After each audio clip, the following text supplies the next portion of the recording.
Hello everyone, Daria here and welcome to episode 27 of the Slow Russian Language Podcast. I'm sorry for this long absence, but unfortunately I had problems with my podcast hosting and I couldn't upload anything new until September 1st, which is today. So finally I'm back and I'm ready to talk about Russia's 3 technological inventions.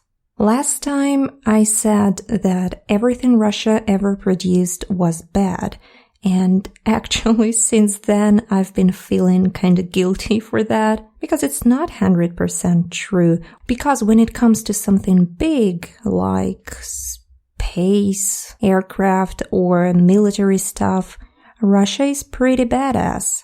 And only with those small things for the small folk, usually it's bad. Like clothes, makeup, toys, all those small things are usually of low quality.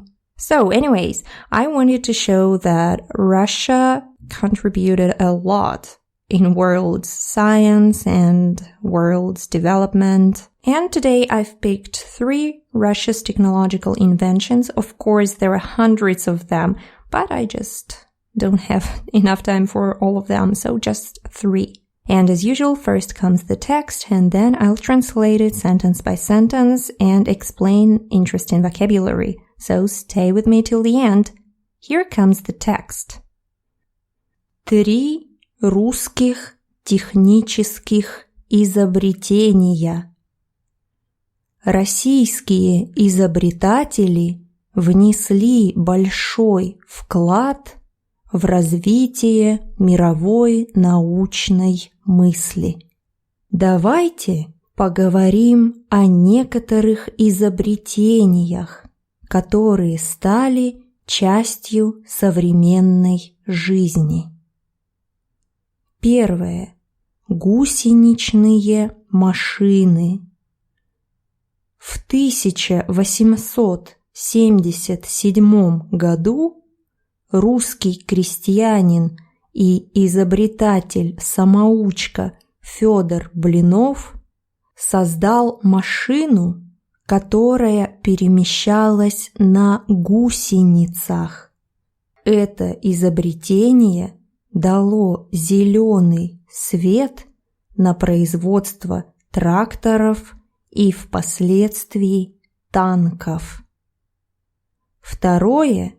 Вертолёт. Игорь Сикорский – русский изобретатель, чей потенциал был полностью реализован за рубежом. В 1910 году он создал прототип вертолета, который успешно смог оторваться от земли. В 1912 году он создал первый в мире гидроплан, а затем первый самолет с несколькими двигателями. Конструкция этой машины была использована в почти 95% вертолетов, построенных по всему миру. 3. Трамвай. Все началось в 1874 году, когда Фёдор Пироцкий провел серию экспериментов по передаче электроэнергии на расстоянии. Несколько лет спустя он провел эксперимент на железнодорожном полотне около Сестрорецка. В вагоне находились 40 человек. Первая электрифицированная трамвайная линия была открыта в 1881 году в пригороде Берлина на основе работ русского изобретателя. And that was it for the text. Today it was pretty difficult, but let's try to translate it and find some interesting vocabulary. So the name of the text is Russia's 3 technological inventions. And the first sentence: Российские изобретатели внесли большой вклад в развитие мировой научной мысли.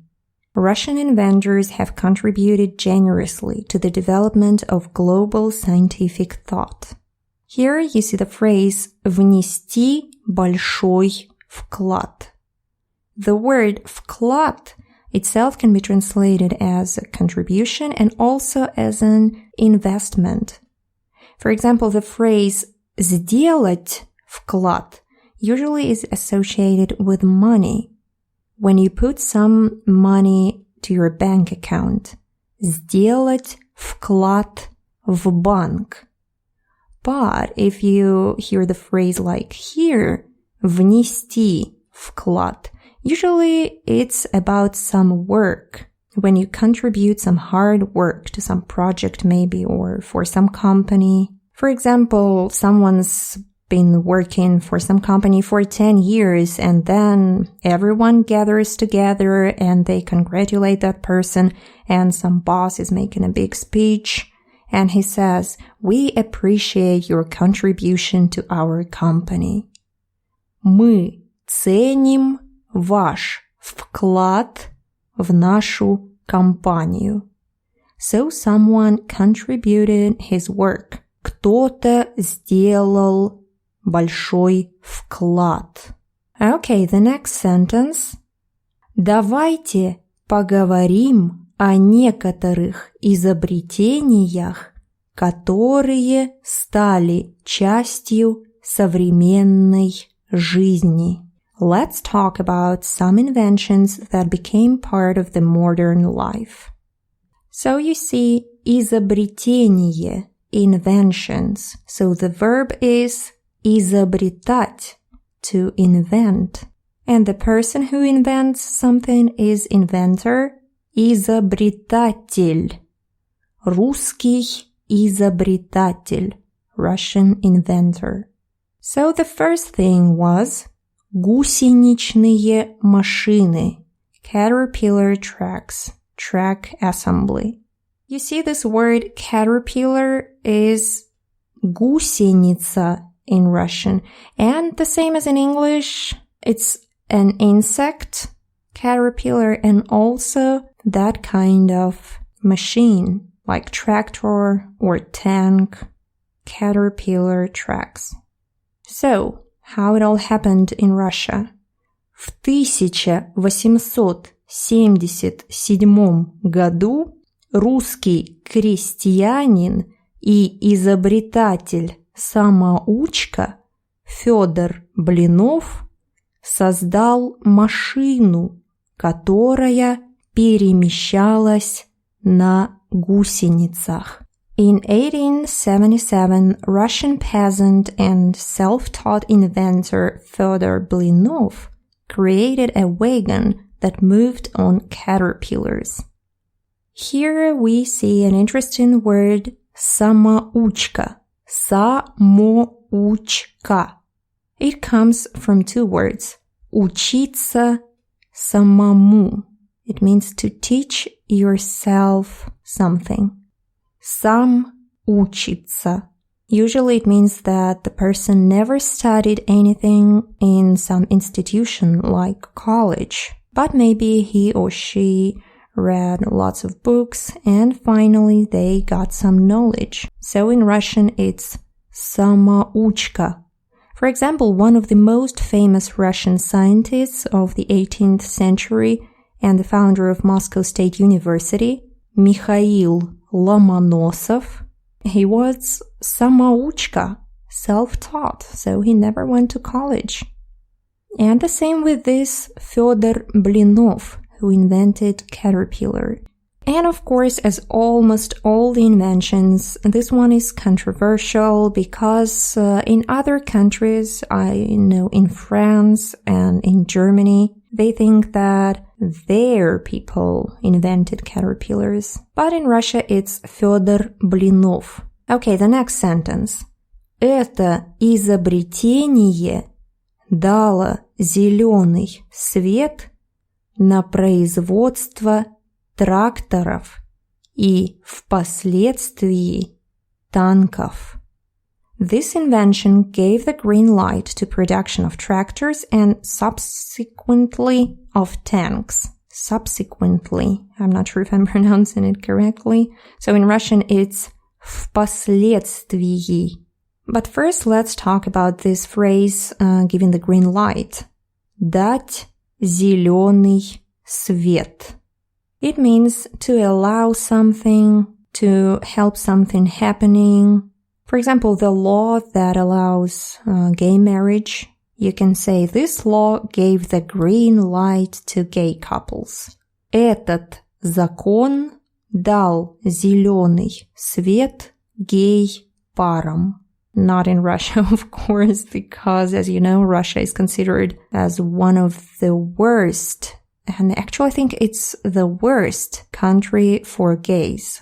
The most not gay-friendly country. There was some rating, I don't remember. But Russia was on the first place there. So, no green lights for gay couples in Russia.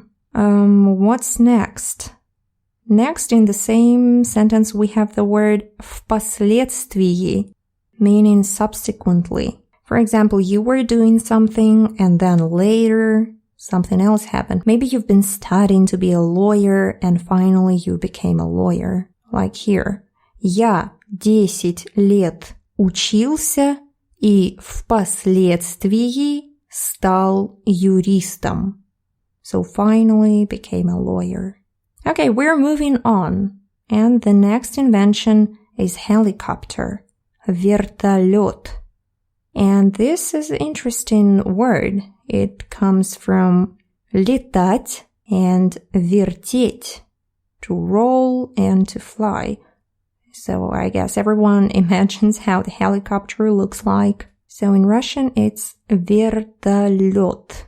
And the first sentence in this part is Игорь Сикорский, русский изобретатель, чей потенциал был полностью реализован за рубежом.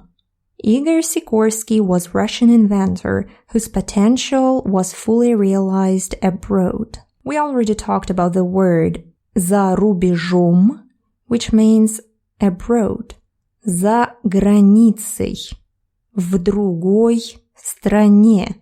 So it means not in Russia. And here it means it was in the States. He moved to the States. During the Russian Revolution of 1917, he had to leave Russia because it was a terrible time and millions of people had to flee the country.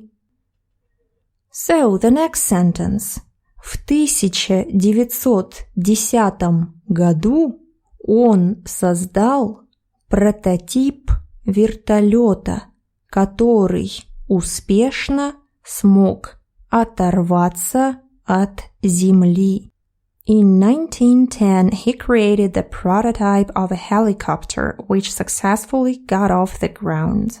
You see, the word prototype is almost the same in Russian. Прототип. Прототип вертолета. Prototype of a helicopter. Also, you see here оторваться от земли. It means to take off.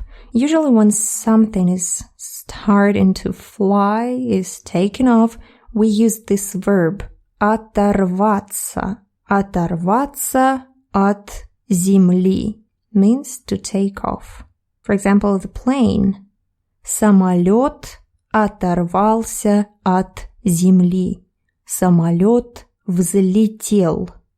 And we're moving on to the next sentence. В 1912 году он создал первый в мире гидроплан, а затем первый самолет с несколькими двигателями. In 1912, he created the first hydroplane in the world and then the first multiple-engine aircraft. Here again some foreign words in the Russian language like гидроплан. And I don't see anything interesting here. So the next sentence. Конструкция этой машины была использована почти в 95% вертолетов, построенных по всему миру. The design of that machine has been used for almost 95% helicopters built around the world. Here you see по всему миру. It's another way to say all over the world. You can say во всем мире or like here, по всему миру. For example, McDonald's can be found all over the world. McDonald's можно найти по всему миру or во всем мире, which is pretty much the same. And about Igorь Sikorsky, it's controversial again because I guess Americans consider him as an American inventor, but I'm not sure here because, well, he had to leave Russia because of the circumstances, but it doesn't mean that he stopped being Russian, so I don't know. He was just Russian in the States. Anyways, let's move on. And the last paragraph is about trams. Все началось в 1874 году, когда Фёдор Пироцкий провел серию экспериментов по передаче электроэнергии на расстоянии.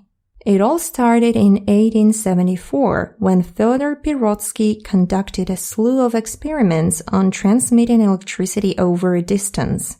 And again, some international words like электроэнергия and experiment. You see, sometimes you don't even need to know Russian to understand these words. Okay, the next sentence. Несколько лет спустя он провел эксперимент на железнодорожном полотне около Сестрорецка. A few years later, he conducted an experiment at a railway spur near Сестрорецк. Несколько лет спустя, a few years later. This word спустя, I think recently we discussed it. It means after some period of time. We can rephrase this sentence and say через несколько лет он провел эксперимент. Через несколько лет. Or like here, несколько лет спустя он провел эксперимент. It's the same. A few years later, he conducted an experiment. Сестрорецк is a city near modern St. Petersburg, about an hour of driving. And we're moving to the ending. В вагоне находились 40 человек. There were 40 people in the wagon. The verb находиться means to be somewhere. I'm sure you know the verb находить, to find something. Искать и находить, to search and to find. And usually this ся in the ending is a short version of себя. For example, мыться, мыть себя, to wash yourself. Краситься, красить себя. Учиться, учить себя, to study.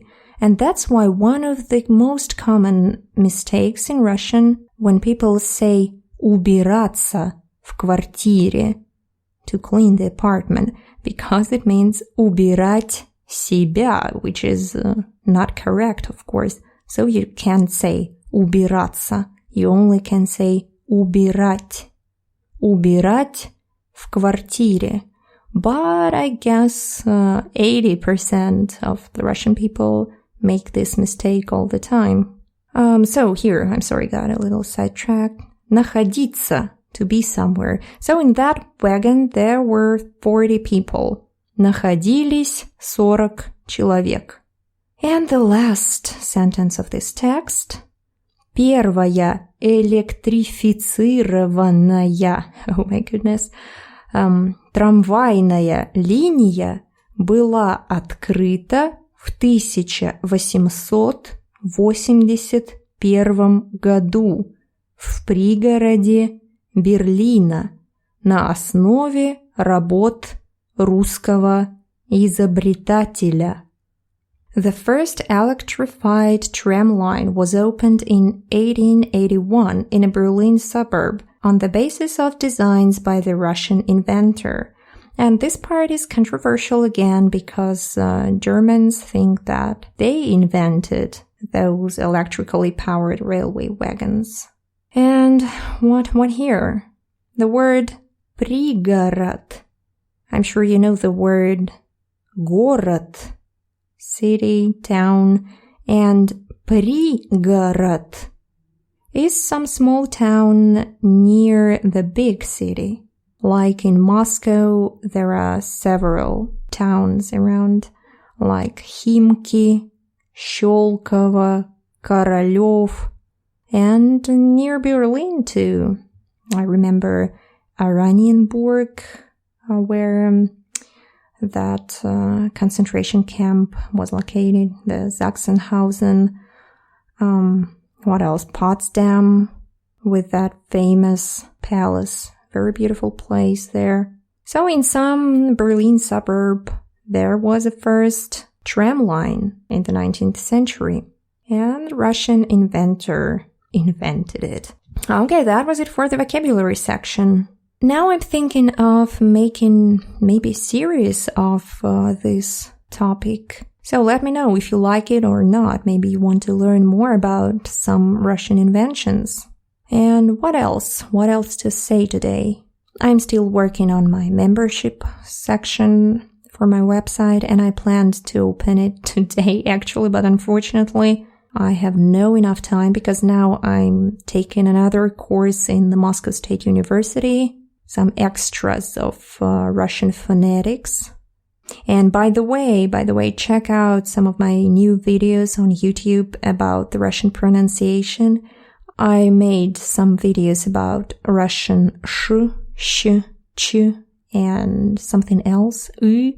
And also there are 2 older videos about rolling your R. So if you have problems with that, have a look at my channel. It's a Real Russian Club channel.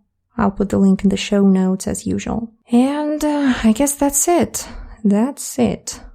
Let me know if you liked this episode and maybe you have something to ask or to add. Maybe you know more about those inventions. I'll be very happy to hear. You can always find me at my website, realrussianclub.com, or my email, realrussianclub@gmail.com. And that was it for today. Thank you very much for listening, and I hope to see you in the next episode of the Slow Russian Language Podcast. Bye-bye!